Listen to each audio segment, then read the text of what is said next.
Kira-kira 2 bulan sebelum hari pertama semester musim panas di Meadowbank, telah terjadi beberapa peristiwa yang mempunyai akibat yang tidak terduga bagi sekolah wanita yang terkenal itu.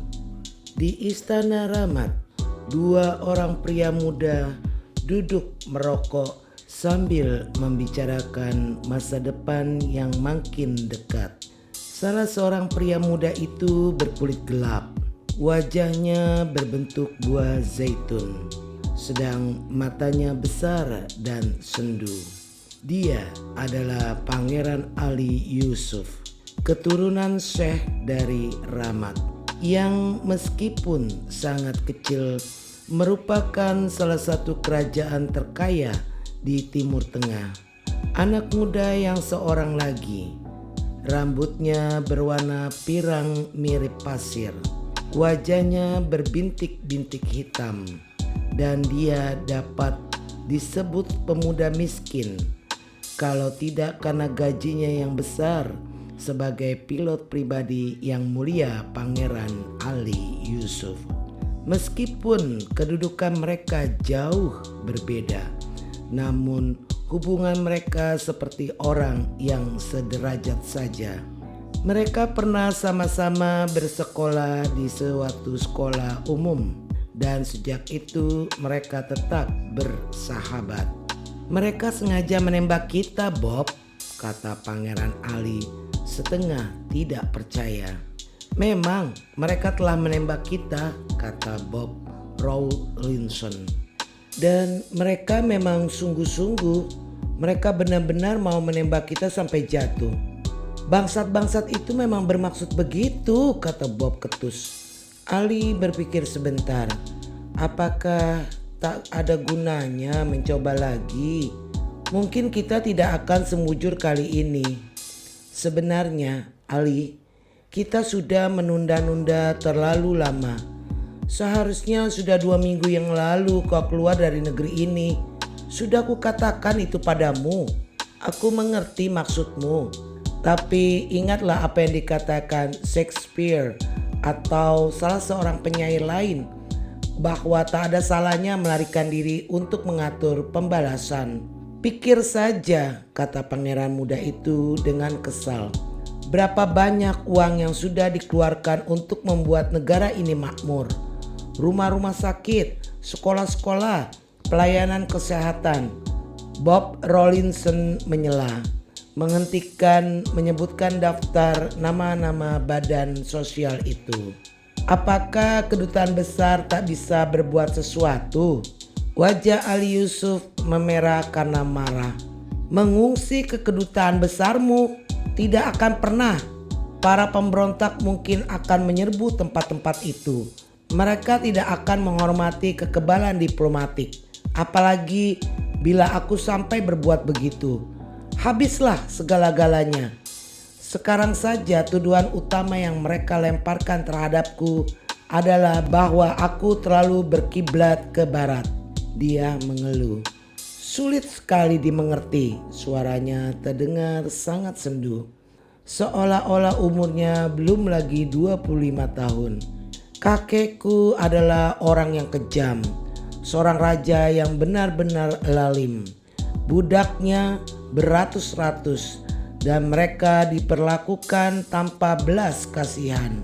Dalam perang-perang antara suku, musuh-musuh dibunuhnya tanpa ampun dan dihukum mati dengan cara yang mengerikan. Mendengar namanya dibisikkan saja, orang menjadi pucat. Namun demikian sampai sekarang beliau masih dipuja sebagai legenda dan dikagumi, dihormati. Ahmed Abdullah yang agung. Sedang aku, apa yang telah kulakukan? Kubangun rumah sakit, sekolah-sekolah, pelayanan kesehatan, perumahan, semua hal yang katanya didambakan rakyat. Apakah mereka tidak menginginkannya lagi? Apakah mereka lebih suka pemerintah yang kejam seperti pemerintahan kakekku? Kurasa begitu, kata Bob Rawlinson. Rasanya sedikit tak adil, tapi begitulah adanya, bukan? Tapi mengapa Bob? Mengapa? Bob mendesah, merasa tidak enak, lalu berusaha keras untuk menjelaskan perasaannya. Dia harus berjuang melawan ketidakmampuannya berbicara. Ya, katanya, dia telah memperlihatkan sesuatu yang pantas ditonton. Kurasa begitulah keadaan yang sebenarnya. Dia telah membuatnya supaya kelihatan lebih hebat. Kalau kau tahu apa maksudku. Dipandanginya sahabatnya yang sama sekali tak ada kehebatan itu.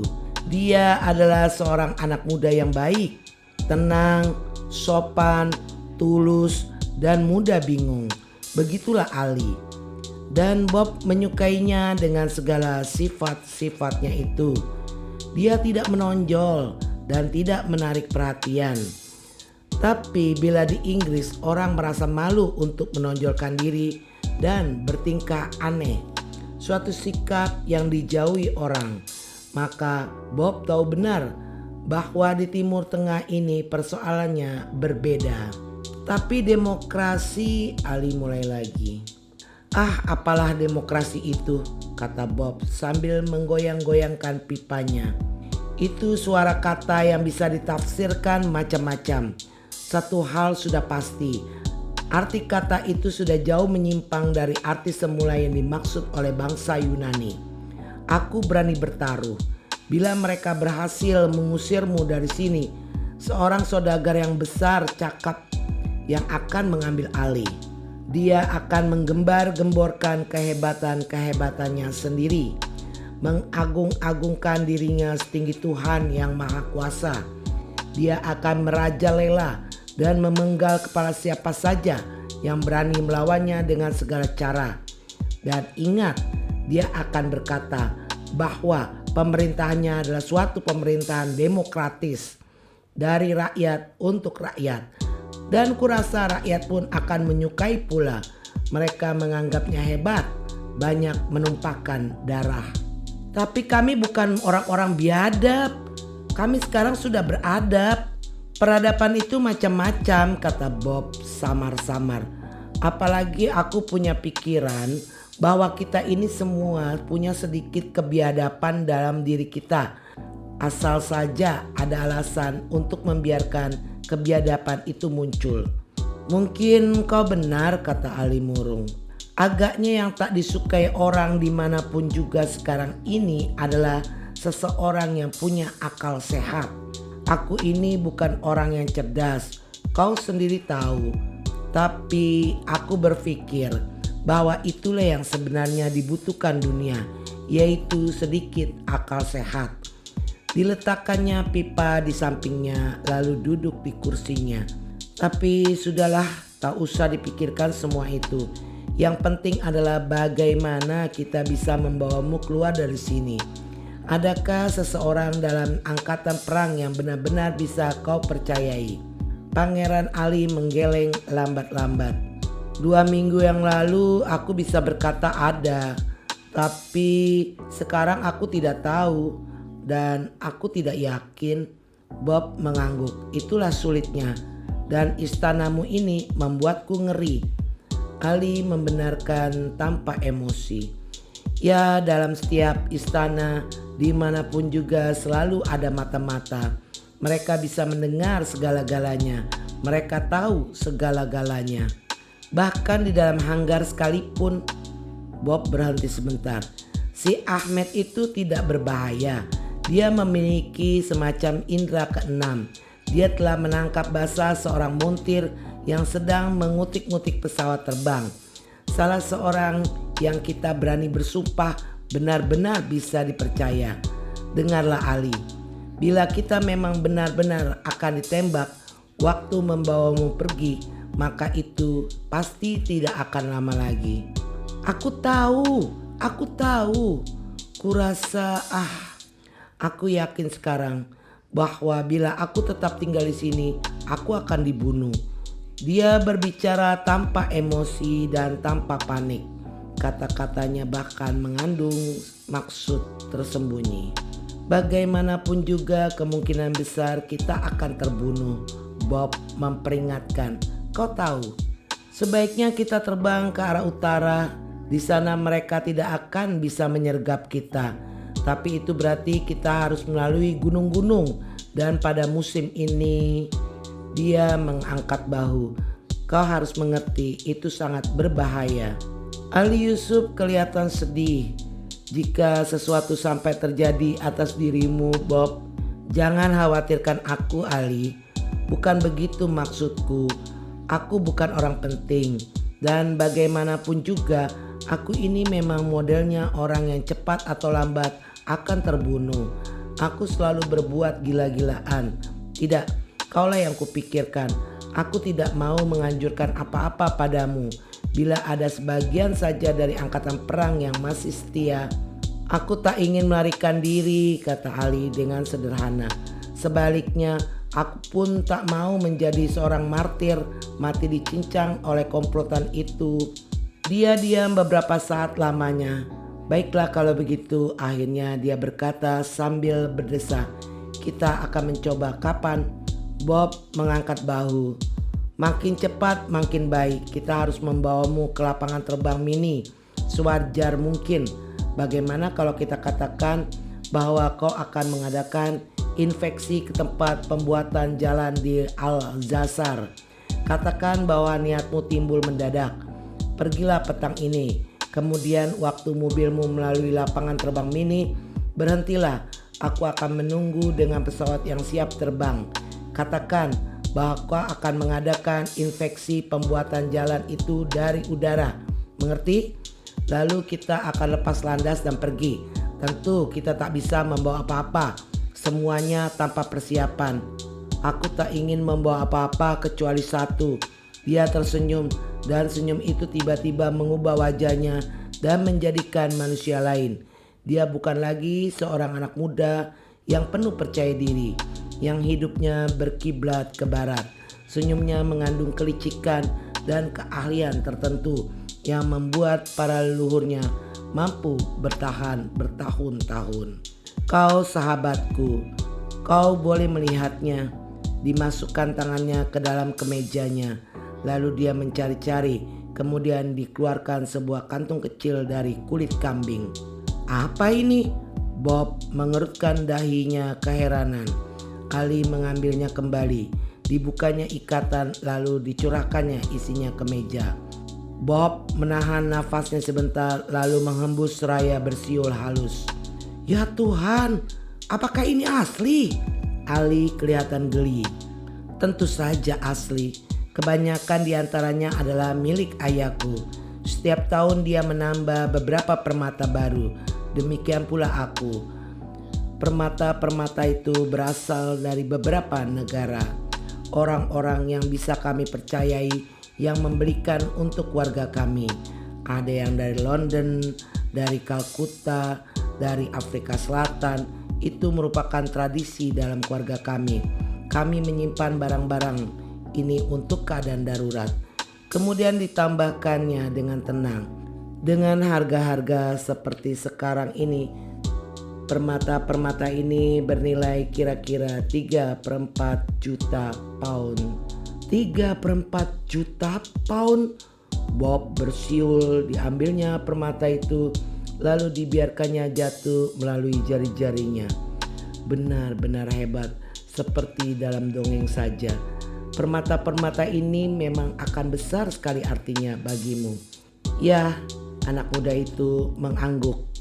Lagi-lagi wajahnya berubah letih.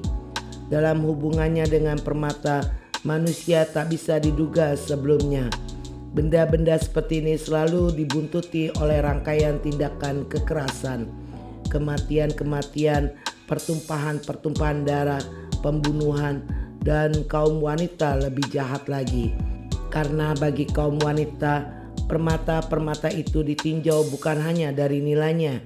Yang penting bagi mereka adalah sesuatu yang bisa diperbuat dengan permata itu sendiri. Permata yang indah bisa membuat kaum wanita gila. Mereka ingin memilikinya, memakainya, melilitkannya di leher, di atas dadanya. Aku tidak bisa mempercayai barang-barang ini pada wanita manapun juga. Tapi aku percaya padamu, Bob. Aku? Bob terbelalak. Ya, aku tak ingin permata-permata ini jatuh ke tangan musuh-musuhku. Aku tidak tahu kapan pemberontakan terhadap diriku ini akan berlangsung. Mungkin mereka merencanakan hari ini. Mungkin aku akan mati dan tidak sempat mencapai lapangan udara petang ini. Ambillah batu-batu permata itu dan lakukanlah yang sebaik-baiknya menurut kamu. Tapi dengar dulu, aku tak mengerti. Harus kuapakan batu-batu permata ini? Usahakanlah entah dengan cara bagaimana untuk membawanya ke luar negeri. Dengan tenang Ali menatap sahabatnya yang keheranan. Maksudmu aku yang kau suruh membawanya dan bukan kau sendiri?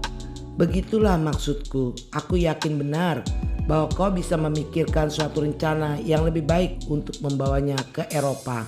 Tapi coba kau dengar dulu Ali. Aku tak punya bayangan bagaimana menangani hal semacam itu. Ali bersandar di kursinya, dia tersenyum nampak geli. Kau punya akal sehat dan kau jujur. Dan aku ingat sejak kita sepermainan waktu kecil, kau selalu bisa mereka-reka suatu gagasan yang tepat dan hebat. Kau akan kuberi nama dan alamat seorang laki-laki yang biasa menangani hal-hal semacam ini bagiku.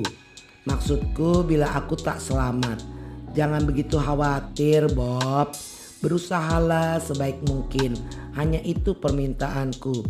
Aku tidak akan menyalahkanmu kalau kau gagal. Itu semua kehendak Allah. Bagiku sederhana saja. Aku tidak mau permata-permata ini diambil dari mayatku. Selebihnya dia mengangkat bahu. Seperti yang kukatakan tadi, semuanya terjadi sesuai dengan kehendak Allah. Kau hebat. Tidak, aku seorang fatalis, itu saja. Tapi dengarlah Ali. Kau katakan tadi bahwa aku orang yang jujur. Tapi 3/4 juta pounds. Tidakkah kau pikir ini akan bisa melarutkan kejujuran seseorang? Ali Yusuf memandang sahabatnya itu dengan rasa kasih sayang. Anehnya katanya, aku tak punya keraguan mengenai hal itu.